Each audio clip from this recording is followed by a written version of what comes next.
আমার কাছে এপ্রিল মাসের 29 তারিখে আমাদেরই একটা ছোটো বোন ইন্টার ফার্স্ট ইয়ারে পড়ে মানবিক বিভাগে। সে এসে আমার কাছে বলে, ভাই আমার সাথে এরকম স্যার বিভিন্ন SMS-এর মাধ্যমে আমাকে হয়রানি করতেছে। বাংলা ডিপার্টমেন্টের রিপন স্যার, পরে জানতে পারি বাংলা ডিপার্টমেন্টের রিপন স্যার ডিপার্টমেন্ট প্রধান। এর পরবর্তীতে আমি এই বিষয়টা নিয়ে প্রিন্সিপাল স্যারের কাছে গেলাম। সে বললে একটা লিখিত অভিযোগ দিতে। লিখিত অভিযোগ দেওয়ার পরবর্তীতে তারা একটা তদন্ত টিম তৈরি করে। তদন্ত টিম এইটা দীর্ঘদিন ধরে যে তাদেরই শিক্ষক মহল, এই জন্য তারা চাচ্ছিল এই বিষয়টা নিয়ে অনেক ঢিলেমি করতেছিল। পরবর্তীতে আমাদের সাধারণ শিক্ষার্থীদের পেশার এবং আমাদের যে অভিযোগ করছিল তার পেশার এবং আমাদের সহযোগিতা করছে সাংবাদিক যত ভাই ব্রাদার আছে, তারা আমাদেরকে সহযোগিতা করার পরবর্তীতে এখন আমাদের এই রিপোর্টটা দিয়েছে। রিপোর্টটা দেওয়ার পরবর্তীতে এখনও রিপোর্টটা প্রকাশ করছে। স্যার বলছে যে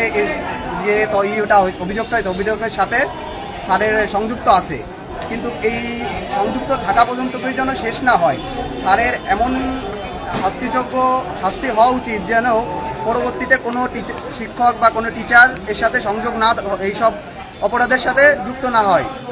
আমরা আশা করব আমাদের অত্র কলেজের অধ্যক্ষ জনাব ডক্টর আলফাজউদ্দিন স্যার এই বিষয় নিয়ে অনেক ভালোভাবেই শিক্ষা মন্ত্রণালয় কথা বলবে এবং স্যারের শাস্তি হবে গ্রহণযোগ্য শাস্তি, যেন স্যার পরবর্তীতে এমন কাজ কোথাও যে না করতে পারে। শুধু আমার কলেজ থেকে চলে যাবে অন্য কলেজে যে আবার এটা করবে, এরকমের জন্য না হয়।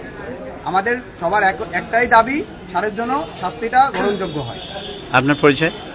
আমি মোহাম্মদ ইমন মোল্লা। আমি বিএ ডিপার্টমেন্টের 2য় বর্ষে পড়াশোনা করি এবং মাগুরা সরকারি হোসেন শহীদ সোহরাওয়ার্দী কলেজ ছাত্র দলের সাধারণ সম্পাদক।